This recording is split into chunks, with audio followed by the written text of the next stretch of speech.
It was Mom's birthday.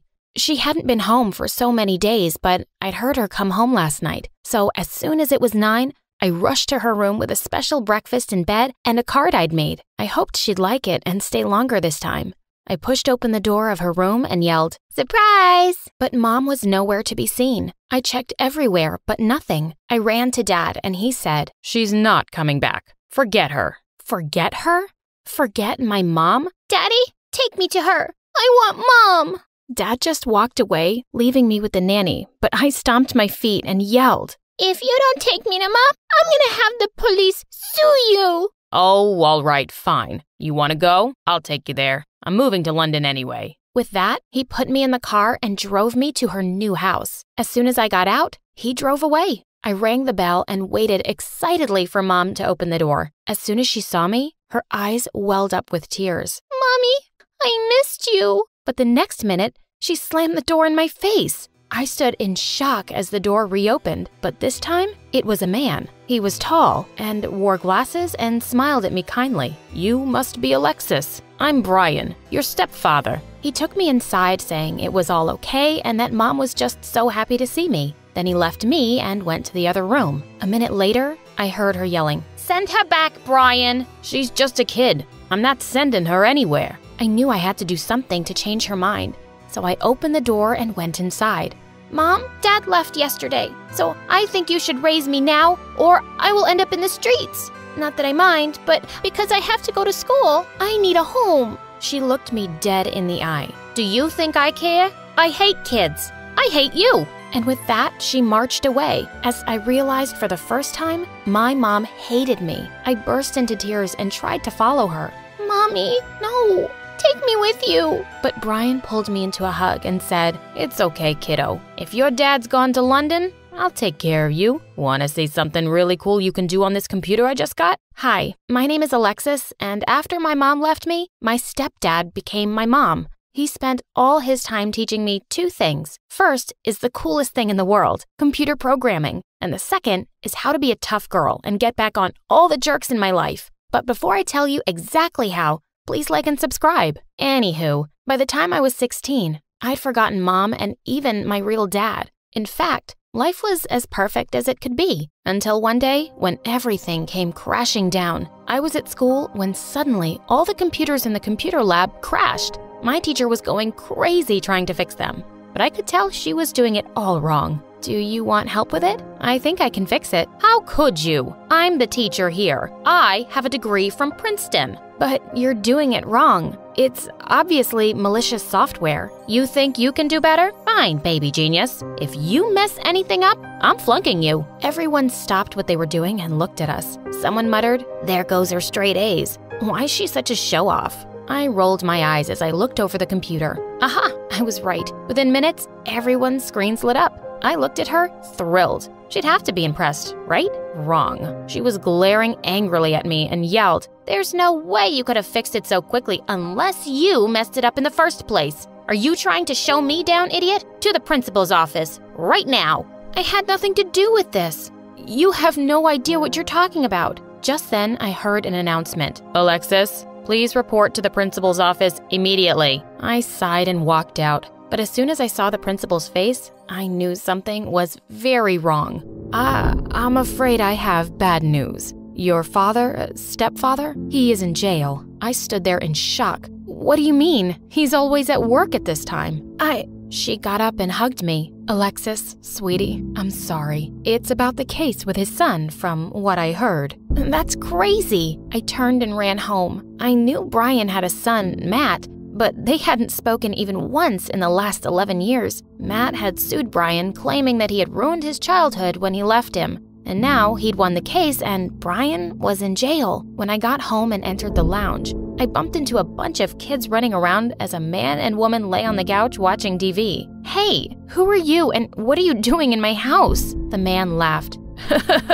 "Your house? This is my dad's house, and now that he's gone, it's mine. You're welcome to stay if you want as a charity case, but don't get your hopes up." "What kind of people are you? Suing your own dad and sending him to jail? You have no mercy." "You have no idea what I've gone through, so shut up or else. Show me some respect or I'll throw you out." "Yeah, of course you'd do that. Why am I not surprised? I mean, you threw out your dad. Get lost. Now! The next few months were horrible. Matt and his family were like a pack of wild, idiotic animals. He made me do all the chores just so I could earn my keep. You can't do this, you jerk. Well, I'm the man of the house now. You'll do whatever I ask you to do, you useless girl.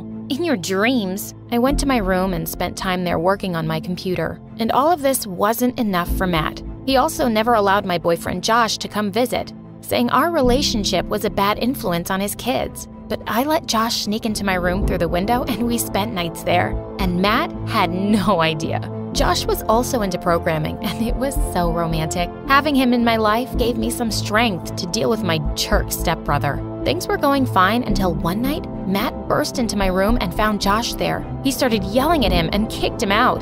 Then he looked at me and said, "That's it. I'm taking this stupid laptop from you. You should be taking care of my kids and not partying with guys. And God knows what else you were doing in my house." "Who do you think you are? You can't control me, you moron." "Watch me." He snatched away my laptop and left. That was it. He'd just messed with the wrong girl. I gave one of his daughters a candy and told her to go to Matt's room and get me back my laptop. Later that night, as he was working in his study, I snuck into his room and used my laptop to hack into his. I sent all of his rude messages, gossiping about his boss during a Zoom meeting in front of everyone from his work. Then, just to add insult to injury, I shared a video of him making fun of his boss show up on his screen. Ah, sweet revenge. He barged into my room and stomped on my laptop and smashed it to bits. "How dare you? You got me fired. Maybe this'll keep you in place." I started throwing pillows and books and whatever I could get my hands on at him. "Leave my room, right now!" That jerk.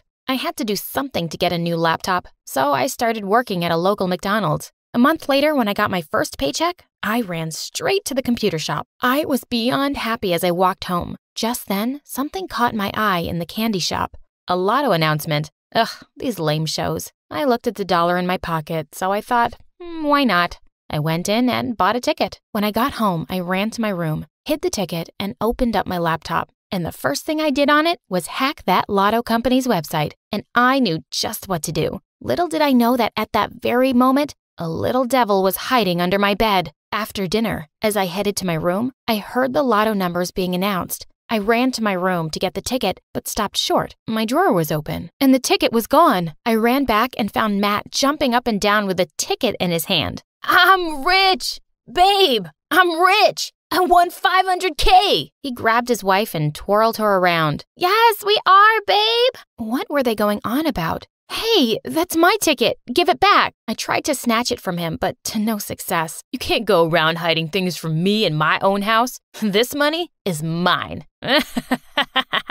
"I'm your legal guardian, remember?" "I will make sure you regret this." I stormed off to my room. I had to think of something. And then it came to me. I created a website and named it Jerk Brothers, where anyone could order a hairspray for their jerk brothers, but it was a paint spray that needed days to go away. I told people it was a joke and nothing would be sent because, of course, I didn't have the money to do that. But people went crazy about this website, and I received hundreds of orders in the first week. The website got so popular because of its simple creative idea. One company offered to buy it for $75,000. I agreed and got the money. Soon after, some companies offered me a job, and I started working with one from home. My brother didn't interfere. He was too busy spending the lotto money. One day, he barged into my room and was being way too sweet to me. "Hey, my lovely, lovely stepsister. You make my life fun like a game of Twister. Make more money and make me happier. If not, I promise, I will show you real anger." What's wrong with you? "Listen, you don't live in my house for free, and you're using it like an office, so you have to pay the rent every month, or find yourself another place." "Sure, I will." I called Josh and moved into his basement. His parents were nice to me, and they didn't ask for money or anything. I continued going to school as usual, and I got 3 scholarships. Josh and I agreed to apply for Michigan State University. On the day we were supposed to leave for university, someone knocked on the door. It was my stepbrother. He started crying and begging me to help him out. "I can't find a job. No one wants to hire me since the incident. Please help me out.